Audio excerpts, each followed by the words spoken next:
Business Club de France, le magazine des entreprises qui font bouger la France. Michel Picot sur BFM Business. Allez, direction Limoges dans le Business Club de France. Et si vous nous faites l'amitié de rester avec nous dans quelques minutes, nous irons aussi à Châteaurenard puis à Toulouse pour vous faire découvrir d'autres entreprises qui font bouger la France. À Limoges, nous avons le plaisir de retrouver Stéphane Pougon. Bonjour. Bonjour. Vous êtes le président de Disa Solar. Disa Solar qui a mis au point des panneaux photovoltaïques souples. Il s'agit de quoi précisément ?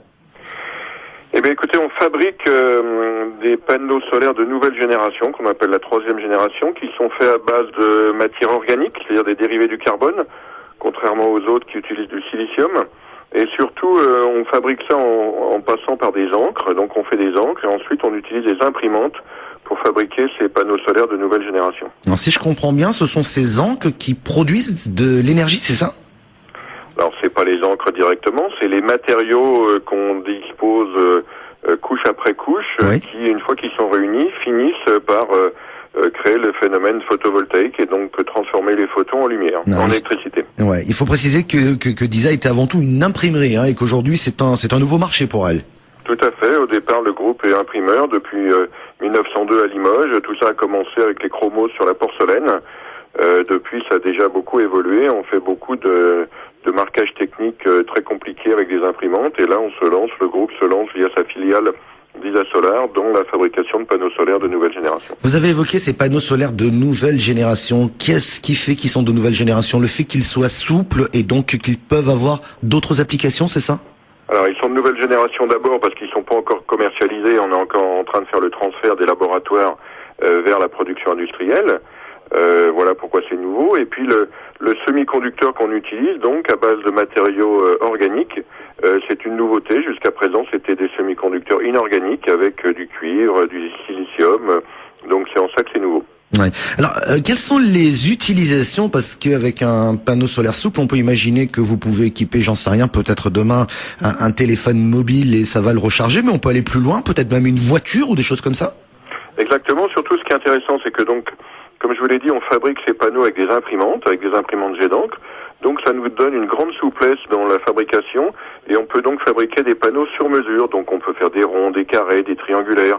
On peut également adapter les caractéristiques électriques. Et on peut choisir les couleurs.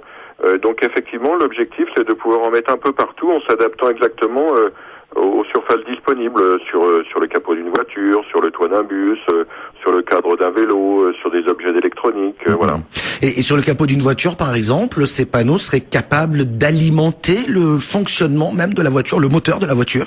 Non, ça jamais, avant bien longtemps, on pourra faire rouler une voiture. Je vous pose une question naïve. Mais par contre, quand on en met, ce qu'on en fait déjà aujourd'hui, quand on en met sur des bus, sur des trains, sur des cars ou sur des voitures, ça permet d'apporter des services nouveaux et des fonctionnalités nouvelles.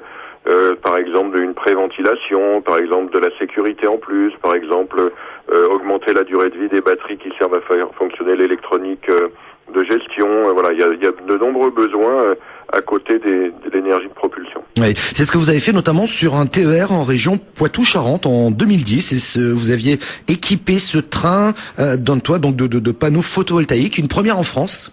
Oui, tout à fait. Donc le train fonctionne toujours. La centrale photovoltaïque en toiture est toujours en place. Ça fait presque 3 ans maintenant. Et ce qui est intéressant, c'est qu'on a en même temps, on fait de l'enregistrement de données parce que jusqu'à présent, personne n'était capable de prévoir combien des panneaux solaires sur un toit d'un train qui circule était capable de produire. Donc c'est très intéressant comme processus d'acquisition de données. Ouais, et là, quel type de service en plus vous avez apporté à ce train du coup ?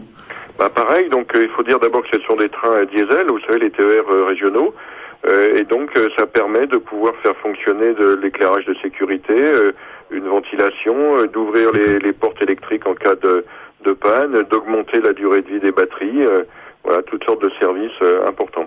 Alors aujourd'hui, vous évoquiez effectivement le transfert de cette technologie vers les unités de production, si j'ai bien compris. Où est-ce que vous en êtes dans le développement de Disa Solar ? Écoutez, aujourd'hui, donc dans le développement de cette activité de fabrication des panneaux solaires organiques de nouvelle génération, on est en train de développer l'outil industriel parce que l'outil industriel n'existe pas, donc il faut qu'on le mette au point. Donc on a réuni autour de nous un certain nombre d'entreprises partenaires, par exemple le fabricant d'imprimantes G-Dank, la société Ceradrop, et bien d'autres. Et grâce à ce consortium, on va pouvoir remettre au point l'outil industriel. Et en 2016, on pourra avoir notre ligne pilote qui fonctionnera et passer à une phase plus grande d'une usine jusqu'à 150 personnes. Outil industriel qui sera basé à Limoges, j'imagine. Hein. Exactement.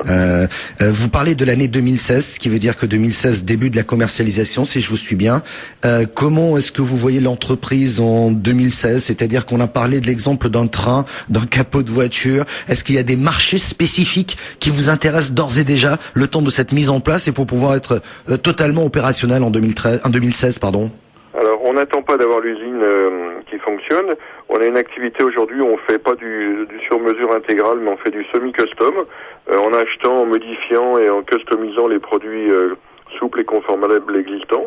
Donc, ça nous permet déjà de créer la notoriété de l'entreprise, d'avoir nos équipes de commerciaux et de nous attaquer à ces marchés-là.